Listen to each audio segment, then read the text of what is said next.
Welcome back to the Reading Corner, and today we are jumping into the 5th season of Marvel Rivals. I'm not exactly sure. What is it? Museum Security. But first, let's read a segment of this game that I haven't actually done before. It's called The Fifth Wall. It's basically the introductory segment at the beginning of the loading screen every time you boot up a game. It goes like this.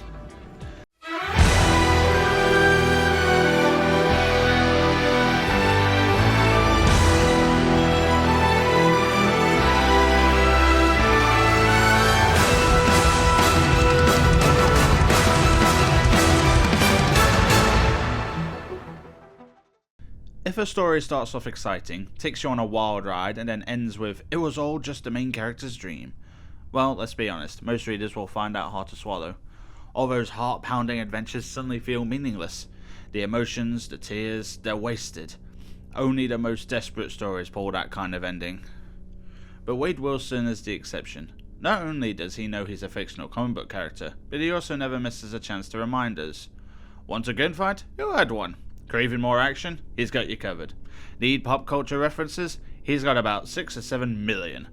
Ready for a kiss with a leading lady? He's all set. For Deadpool, as long as you're having fun, there's no need to take things too seriously. Yet Wade has his serious moments too. His obsession with Mistress Death, his friendship with Cable, marrying Shikala, Dracula's bride in a ceremony officiated by Nightcrawler with all the heroes as witnesses, or teaming up with Rogue to lead the Uncanny Avengers when Captain America couldn't be trusted. These moments show us that Deadpool's appeal isn't just his humour.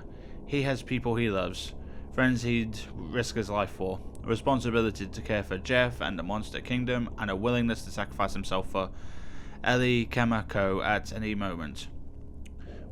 Whenever we start to truly love Deadpool, flipping eagerly to the next page, he always turns and looks right out at the panel at us, reminding us, hey, this is just a comic book, don't take it all too seriously. Unless you want to. By contrast, Elsa Bloodstone used to be all seriousness. In the world of Marvel Rivals, Elsa comes from the collapsing timeline, a chronoverse on the brink, ravaged by a war between gods and demons. Her father's harsh training, years of monster hunting, and a fierce dedication to her family's legacy built up invisible walls around her. Her father, Louis C.'s Bloodstone, lived for millennia, and with her Tauron duty only just beginning, she must also learn to live when all her loved ones will inevitably pass away. However, only by breaking down these walls did she finally realize that in this shattered world, the line between human and monster is already blurred. Whether it's the fourth wall or the wall of prejudice, these barriers are often seen as the boundary between fiction and reality, danger and safety. But on both sides of these walls, there are different kinds of truth. Breaking the wall puts both realities inside and outside in jeopardy.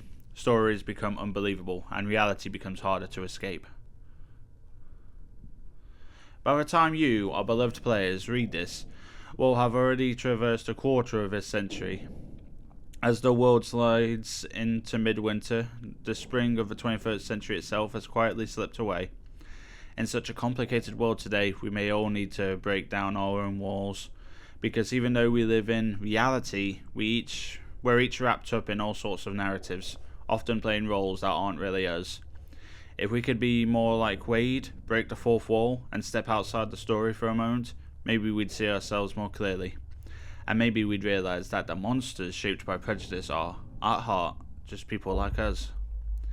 Our Deadpool and Elsa, two heroes from completely different worlds and backgrounds, both come to understand that in the Collector's Museum, filled with rare and bizarre creatures, the only real monster is the Collector himself. And when Wade shatters those cages, just as he breaks comic panels, those monsters must have seen a bit of good king in our wisecracking mercenary, because he showed them how he claims his freedom so effortlessly. For he always wears the crown of selfhood.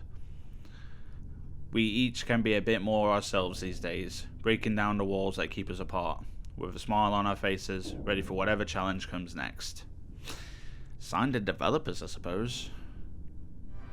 Yeah, I wasn't sure if I was going to read this segment, but they are good segments to read. They're basically letters from the developers talking to us, the players. So I'm sharing the fifth wall with you today as we lead into the next season of Rival Rivals and the next season of lore segments that I'm going to be covering for you today. So be sure to subscribe to this channel and stay up to date as I record and share them with you guys.